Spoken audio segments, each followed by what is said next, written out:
ত্রয়োদশ জাতীয় সংসদ নির্বাচনে বিএনপির জয়ের পর প্রথম সংবাদ সম্মেলনে বাংলাদেশের প্রধানমন্ত্রী তারেক রহমানকে এক বিদেশি সাংবাদিক প্রশ্ন করেছিলেন, বাংলাদেশে এখনো অনেক মানুষ আওয়ামী লীগের সমর্থক, তাদের সঙ্গে রিকনসিলিয়েশন কিভাবে হবে? তারেক রহমানের উত্তর ছিল, আইনের শাসন নিশ্চিত করার মাধ্যমে। কিন্তু তারেক রহমানের প্রধানমন্ত্রীত্বের 1 মাসের মধ্যে দেখা মিলে সেই আইনের শাসনের নমুনা, যেটির নাম শোন অ্যারেস্ট বা গ্রেফতার দেখানো। আর এর জন্য হাতিয়ার হিসেবে ব্যবহার করা হচ্ছে বিশেষ ক্ষমতা আইন এবং সন্ত্রাস বিরোধী আইনের মতো কিছু নিবর্তনমূলক আইন। বিবিসি বাংলার খবরে বলা হচ্ছে, এসব মামলা আর শোন অ্যারেস্ট থেকে মুক্তি মিলছে না স্কুলগামী শিক্ষার্থীদেরও। বিএনপি সরকার গত 3 মাসে এই শোন অ্যারেস্ট এখন বিরাট বাণিজ্যের রূপ নিয়েছে। বিশেষ করে জুলাই আন্দোলনে সারা দেশে সহিংসতার ঘটনায় করা মামলাগুলোয় ঢালাওভাবে আসামি করার অভিযোগ আছে। এসব মামলায় আদালত থেকে জামিন পাওয়ার পরও কারা মুক্তি মিলছে না অনেক আসামির। জামিনের পর কারামুক্তির আগেই দেখানো হচ্ছে অন্য কোনো মামলায় শোন অ্যারেস্ট। এমন ঘটনা অহরহই ঘটছে। কাগজে কলমে জামিন মানে মুক্তি নিশ্চিত হলেও বাস্তবে কারাগারের দরজা খুলতে লাগছে 5 স্তরের অদৃশ্য পুলিশ ক্লিয়ারেন্স। জামিন, কারামুক্তি ও শোন অ্যারেস্ট ঘিরে প্রতিটি ধাপই আছে অনিয়ম ও বাণিজ্যের অভিযোগ। আওয়ামী লীগ কিংবা এর অঙ্গ সংগঠনগুলোর বড় নেতাদের ক্ষেত্রে সরকারি সিদ্ধান্তে দেখানো হচ্ছে শোন অ্যারেস্ট, আর দলটির মাঝারি ও তৃণমূল নেতাদের জামিন হলে 5 স্তরে, টাকা না দিলে কপালে জুটছে নতুন মামলায় শোন অ্যারেস্টের ঝক্কি। গত মার্চে মাগুরা শহরের জামরুলতলায় জেলা আওয়ামী লীগের কার্যালয় উদ্বোধন ও দলীয় কর্মসূচিতে অংশ নেন মাগুরা জেলা মহিলা আওয়ামী লীগের সহসভাপতি ও সদর উপজেলা পরিষদের সাবেক মহিলা ভাইস চেয়ারম্যান কাজী সোনিয়া সুলতানা। ওই ঘটনার পরদিন স্বেচ্ছাসেবক দলের এক নেতার করা মামলায় তাকে গ্রেপ্তার করা হয়। বৃহস্পতিবার 7 মে হাইকোর্ট থেকে তিনি জামিন পান। জামিনের কাগজপত্র কারাগারে পৌঁছানোর পর শুক্রবার সকালে তাকে মুক্তি দেওয়া হয়। 8 মে সকালে কারাগার থেকে বের হওয়ার সঙ্গে সঙ্গে জেলগেট থেকে তাকে আবার গ্রেপ্তার করা হয়। মাগুরা সদর থানার ওসি আশিকুর রহমান সাংবাদিকদের বলেছেন, সোনিয়া সুলতানাকে একটি নাশকতার মামলায় গ্রেপ্তার করা হয়েছে। বিএনপি নেতাদের দায়ের করা মামলায় প্রায় 1 মাস ধরে জামালপুর জেলা কারাগারে ছিলেন স্থানীয় আওয়ামী লীগের 6 নেতা। আদালত থেকে জামিন পাওয়ার পর জামিনের আদেশের কপি কারাগারে পৌঁছালে তারা কারামুক্ত হন।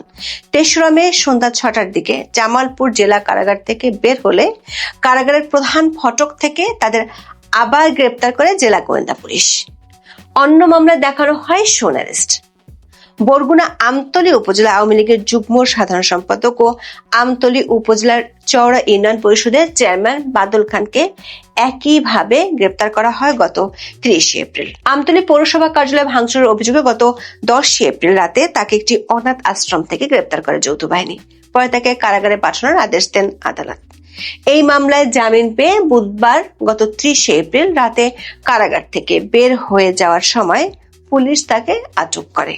পরে বিস্ফোরণ দ্রব্য আইনে দায়ের করা মামলা এবং বিশেষ ক্ষমতা আইনে দায়ের করা মামলায় তাকে শোন অ্যারেস্ট দেখানো হয়। এর আগে গত 17 মার্চ লালমনিরহাট কালীগঞ্জ উপজেলার মাদাতি ইউনিয়ন পরিষদের চেয়ারম্যান জাহাঙ্গীর আলম বিপ্লব আদালত থেকে জামিন পেয়ে কারাগার থেকে মুক্তি পাওয়ার পরপরই আবারও তাকে গ্রেফতার করা হয়। গত 12 মার্চ রাতে নিজ বাসভবন থেকে সন্ত্রাস বিরোধী আইনের একটি মামলায় অজ্ঞাতনামা আসামি হিসেবে জাহাঙ্গীর আলম বিপ্লবকে গ্রেপ্তার করেছিল কালীগঞ্জ থানা পুলিশ। এরপর 16 মার্চ জেলা ও দায়রা জজ আদালত তার জামিন মঞ্জুর করেন। জামিনের কাগজপত্র যাচাই বাছাই শেষে 17 মার্চ সকালে কারামুক্ত হন জাহাঙ্গীর আলম বিপ্লব। সামাজিক মাধ্যমে ছড়িয়ে পড়া একটি ভিডিওতে দেখা গেছে জেল গেটে তার আইনজীবী ও আপন ভাই অ্যাডভোকেট হুমায়ুন কবির কাজল সহ সমর্থকরা তাকে অভ্যর্থনা জানিয়ে গাড়ির দিকে নিয়ে যাচ্ছিলেন। ঠিক সেই মুহূর্তে ডিবি পুলিশের একটি দল তাদের পথ আটকে দেয়। এরপর পাশ থেকে আরো 3 জন পোশাকধারী ডিবি পুলিশ সদস্য এসে তাকে টেনে হিঁচড়ে পুলিশের গাড়িতে তুলতে শুরু করেন। এ সময় আইনজীবী ও সমর্থকদের সঙ্গে পুলিশের ধস্তাধস্তিও হয়। চেয়ারম্যানের বড় ভাই অ্যাডভোকেট হুমায়ুন কবির কাজল অভিযোগ করে বলেন, আদালত জামিন দেওয়ার পরও কোনো সুনির্দিষ্ট পরোয়ানা বা নতুন মামলা ছাড়াই তাকে কারাগারের ফটক থেকে তুলে নিয়ে যাওয়া হয়েছে। এমন ঘটনা কম বেশি দেশের কোথাও না কোথাও প্রতিদিনই ঘটছে। তবে সেটি ঘটছে আওয়ামী লীগ কিংবা দলটির সাথে সংশ্লিষ্ট নেতা কর্মীদের ক্ষেত্রে। অথচ গণমাধ্যমের খবরে বলা হচ্ছে গ্রেপ্তারের পর দেদারসে জামিন নিয়ে বের হয়ে যাচ্ছে ডাকাত ও ছিনতাইকারীরা। আইনজীবীরা বলছেন সিআরপিসি অনুযায়ী এবং সুপ্রিম কোর্টের বিভিন্ন নজির অনুযায়ী আদালত জামিন মঞ্জুর করার পর তা কার্যকর করা প্রশাসনের দায়িত্ব। জামিন পাওয়া আসামিকে অযথা কারাগারে আটকে রাখা বা কারামুক্তিতে দেরি করা আইনের পরিপন্থী। এর ফলে প্রশ্ন উঠছে আদালতের আদেশ বাস্তবায়ন নিয়ে। দেখা গেছে জামিন আদেশ জারির পর আসামিকে মুক্তি পেতে ক্লিয়ারেন্সের জন্য প্রথমে ডিসি প্রসিকিউশন, বিভাগীয় পুলিশ কার্যালয়, গোয়েন্দা বিভাগ, সংশ্লিষ্ট থানা হয়ে আবার কারাগারে পাঠানো হয়। এই সুযোগে এসব অদৃশ্য ক্লিয়ারেন্স ঘিরে অভিযোগ উঠেছে ঘুষ লেনদেনের। ভুক্তভোগীদের দাবি অনেক ক্ষেত্রে অসাধু পুলিশ কর্মকর্তারা এই প্রক্রিয়াকে ব্যবহার করে কার্যত জিম্মি করে অর্থ আদায় করছেন, বিশেষ করে রাজনৈতিক মামলার আসামিদের কাছ থেকে। অন্যদিকে জুলাই আন্দোলনে সহিংসতায় জড়িত ছিলেন এমন আসামিদের অন্তর্বর্তী প্রতিবেদনের মাধ্যমে মামলা থেকে অব্যাহতির সুপারিশ করা হয়েছে। দেখা গেছে জামিন পেলেও সহজেই আসামিদের মুক্তি মিলছে না। কারামুক্তির জন্য তৈরি হয়েছে পুলিশের 5 স্তরের ক্লিয়ারেন্স প্রক্রিয়া।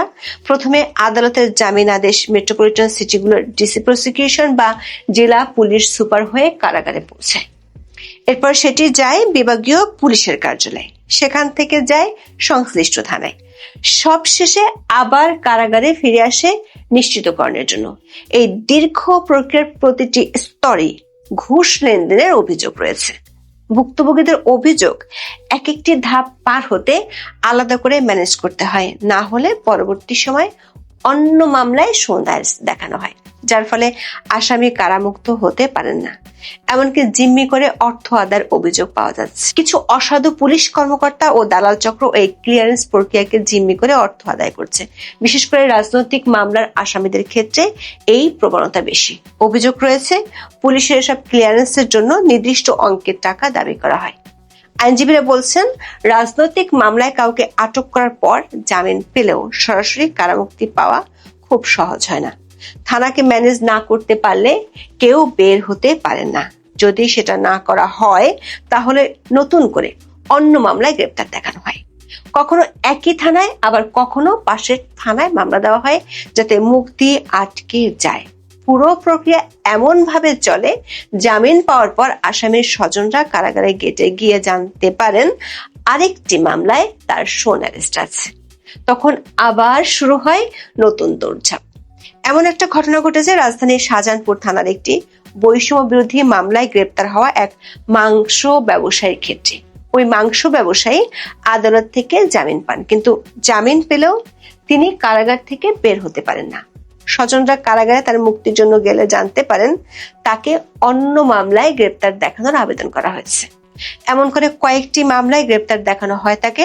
পরবর্তী সময় তিনি উচ্চ আদালত থেকে জামিন নিয়ে সংশ্লিষ্ট থানাকে ম্যানেজ করে কারামুক্ত হন। এমন ঘটনা আদালতে অহরহই ঘটছে।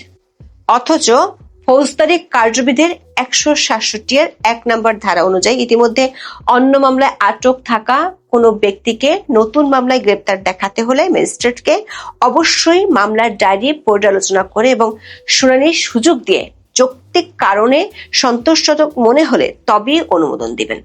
অন্তর্বর্তী সরকার এই বিধানটি যুক্ত করেছিল। এর উদ্দেশ্য ছিল শোন অ্যারেস্ট মামলাকে রাজনৈতিক হাতিয়ার হিসেবে ব্যবহারের পথ বন্ধ করা।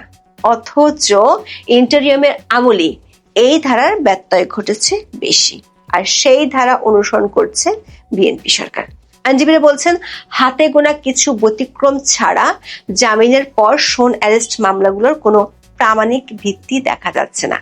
এগুলো মূলত উচ্চ আদালত থেকে জামিন পাওয়ার পরও যেন কেউ মুক্তি না পায় সেই উদ্দেশ্যে ব্যবহার করা হয়। ফলে তাদের ইচ্ছা মতো ও বেআইনিভাবে আটকে রাখা সম্ভব হয়। এর ফলে জামিন কার্যত অর্থহীন হয়ে পড়ে। গত 11 মার্চ হাইকোর্ট সাবেক প্রধান বিচারপতি ABM খায়রুল হককে তার বিরুদ্ধে থাকা বিভিন্ন মামলায় চূড়ান্ত জামিন দেন, কিন্তু তারপরও তার মুক্তির প্রক্রিয়া থমকে যায়, কারণ পুলিশ জুলাই আন্দোলনের আরেকটি হত্যা মামলায় তাকে গ্রেপ্তার দেখানোর আবেদন করে। অথচ সেই মামলার মূল FIR-এও তার নাম ছিল না। বিষয়টি ছিল পুরোপুরি মন গড়া অভিযোগ। আইনজীবীরা মনে করেন পুলিশ এক্ষেত্রে কোনো সিদ্ধান্ত নেয়নি, বরং সাবেক এই প্রধান বিচারপতিকে গ্রেপ্তার দেখানোর সিদ্ধান্তটি রাজনৈতিক বা সরকারের শীর্ষ মহল থেকেই এসেছে। সবশেষ গত 28 এপ্রিল পৃথক 5 মামলায় সাবেক প্রধান বিচারপতি ABM খায়রুল হককে হাইকোর্টের দেওয়া জামিন বহাল রেখেছেন সুপ্রিম কোর্টের আপিল বিভাগ।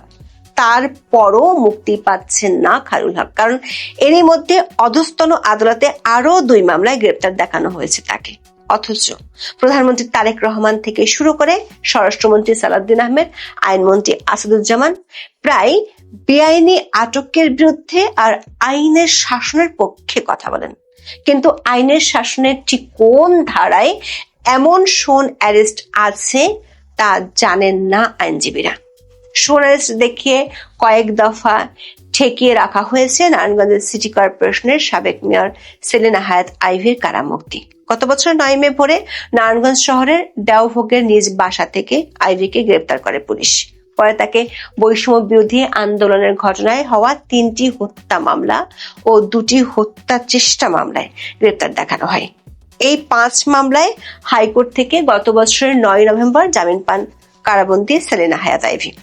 সর্বশেষ 10 মামলায় জামিনের পর সিদ্ধিরগঞ্জ থানার 2টি মামলায় গত 2রা মার্চ ও অন্যটিতে 12 এপ্রিল তাকে গ্রেপ্তার দেখানো হয়। নতুন করে সিদ্ধিরগঞ্জ থানায় ওই 2 গ্রেপ্তার দেখানোর প্রক্রিয়া নিয়ে হাইকোর্টে রিট করেন আইভী। রিটের প্রাথমিক শুনানি নিয়ে হাইকোর্ট 26 এপ্রিল রুল সহ আদেশ দেন। সর্বশেষ সিদ্ধিরগঞ্জ থানার পৃথক 2টি মামলায় আইভীকে গ্রেপ্তার দেখানো কেন আইনগত কর্তৃত্ব বহির্ভূত ও মৌলিক অধিকারের পরিপন্থী ঘোষণা করা হবে না রুলে তা জানতে চাওয়া হয়েছে। এর মধ্যে বিবিসি বাংলার একটি খবর দিচ্ছে আরো ভয়ঙ্কর তথ্য। খবরটিতে বলা হয়েছে, বাংলাদেশের সম্প্রতি নিষিদ্ধ সংগঠন ছাত্রলীগের সঙ্গে যুক্ত থাকার অভিযোগে স্কুল শিক্ষার্থীদের গ্রেপ্তার এবং মাধ্যমিক পরীক্ষায় বসতে না পারার কয়েকটি ঘটনা সামনে এসেছে। বিশেষ ক্ষমতা আইন, সন্ত্রাস বিরোধী আইনের মতো বিতর্কিত আইনের বিভিন্ন ধারায় আটক এসব কিশোরদের অনেকে জামিনও পাচ্ছেন না। সুপ্রিম কোর্টের সিনিয়র আইনজীবী ওমর ফারুক বিবিসি বাংলাকে বলেছেন, আইন অনুযায়ী মহিলা, বৃদ্ধ, শিশু কিংবা অসুস্থ থাকলে তাদের জামিন অযোগ্য ধারায় মামলা হলেও জামিন দিতে পারবে, কিন্তু নির্বাচনের পরদিনই আইনের শাসন নিশ্চিত করার ঘোষণা দেয়া বিএনপি সরকারের আমলে স্কুল শিক্ষার্থীরা শুধু গ্রেপ্তারই হচ্ছে না, পরীক্ষাও দিতে পারছে না। চলতি বছরের জানুয়ারি থেকে 5 মে পর্যন্ত পরিসংখ্যানে দেখা যায় সন্ত্রাস বিরোধী সহ 4টি আইনের অধীনে গ্রেপ্তারের পর শিশু উন্নয়ন কেন্দ্রে আনা হয়েছে 128 জনকে। এদের বেশিরভাগেরই